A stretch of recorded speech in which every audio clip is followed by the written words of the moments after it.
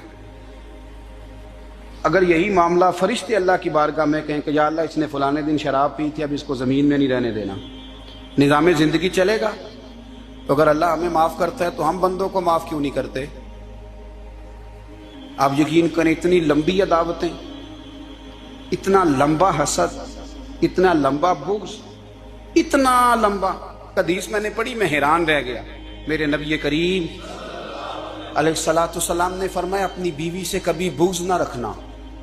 اگر اس کی ایک بات ناپسند ہو تو اسے چھوڑ کے وہ بات دیکھو جو تمہیں پسند ہے.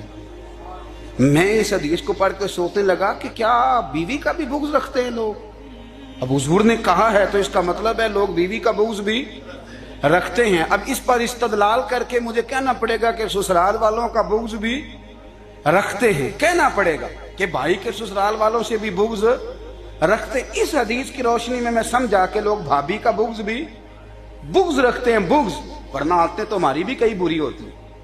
اگر عادات ایک وجہ بنے اختلاف کی تو عادتیں تو ہماری بھی کئی بری ہیں، لیکن ہم اپنی بری عادتوں سمیت اپنے آپ سے پیار کرتے ہیں، اور سامنے والے کی ایک بھی عادت بری ہو تو اس سے بغض رکھتے ہیں. بغض نہ پیدا کریں. میرے نبی پاک علیہ الصلوۃ والسلام نے فرمایا کچھ چیزیں تمہارے دین کو مونڈ ڈالیں گی، تباہ کر دیں گی، کاٹ دیں گی. حضور کون سی؟ فرمایا حسد، تکبر اور بغض.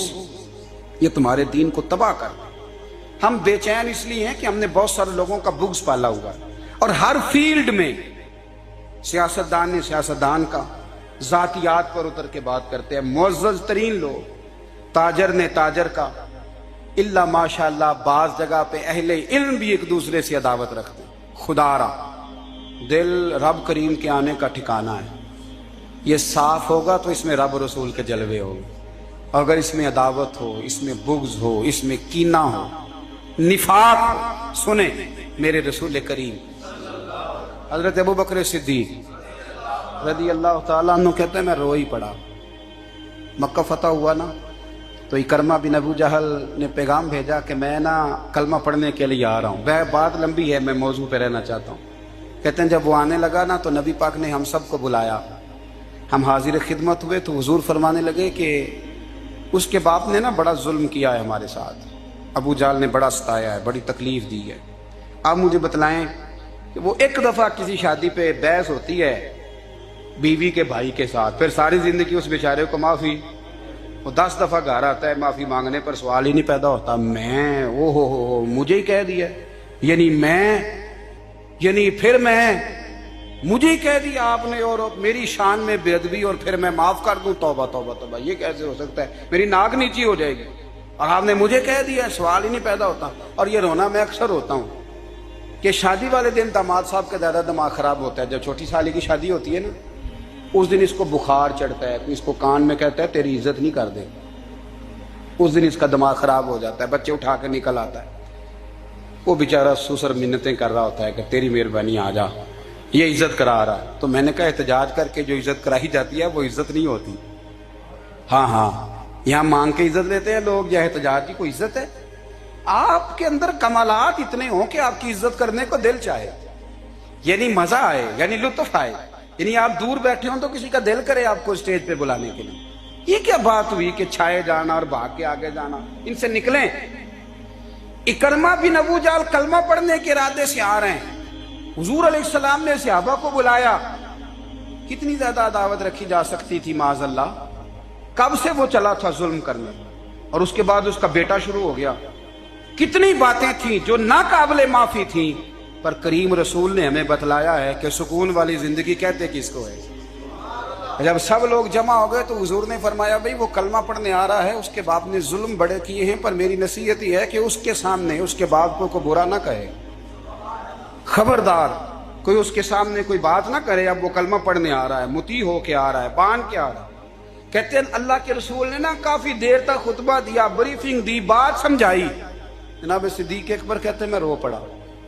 ایک صحابی مجھے کہنے لگے تمہیں کیا ہوا؟ تو میں نے کہا میں مصطفیٰ کی رحمت پہ رو رہا ہوں.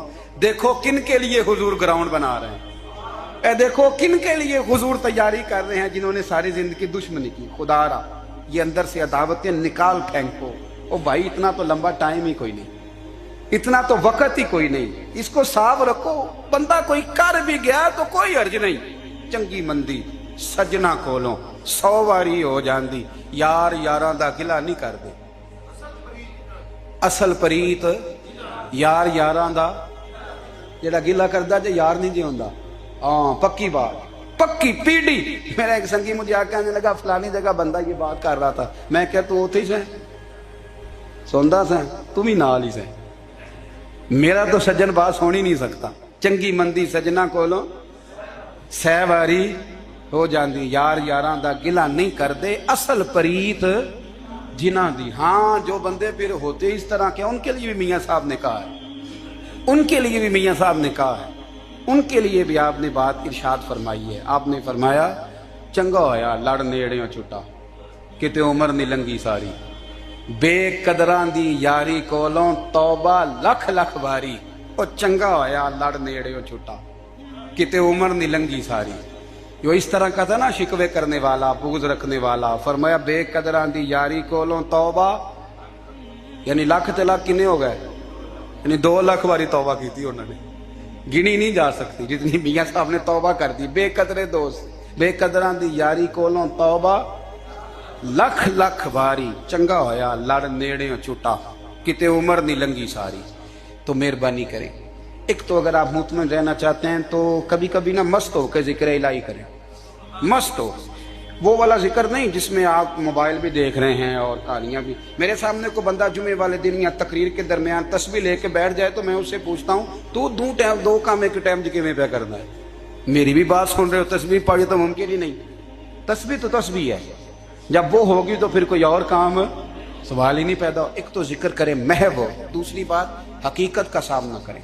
آپ اگر مطمئن رہنا چاہتے ہیں تو حقیقت پسند بنیں. تیسری بات حسد چھوڑ دیں، دوسروں کو ڈسکس کرنا چھوڑ دیں. آپ یہ دیکھیں کہ اللہ نے مجھے کیا کچھ دیا، اس پہ راضی رہیں. اور چوتھی بات عداوت چھوڑ دیں، سینے میں کینہ چھوڑ دیں. آپ کی زندگی مطمئن ہو جائے گی، آپ خوشحال رہیں گے. وہ جو آپ لفظ کہتے ہیں نا کہ میں بور ہوں میں پریشان ہوں، اس سے آپ نکل آئیں گے. اللہ ہمیں محبوب کی غلامی میں زندہ رکھے، غلامی میں موت. ماشاءاللہ، جزاک اللہ. یہ تھے پیر محمد اجمل آغا قادری صاحب جو خوبصورت بیان فرما رہے تھے. اللہ پاک ان کے علم میں عمل میں برکت عطا فرمائے اور اللہ پاک ہمیں اس پر عمل کرنے کی توفیق عطا فرمائے. آمین.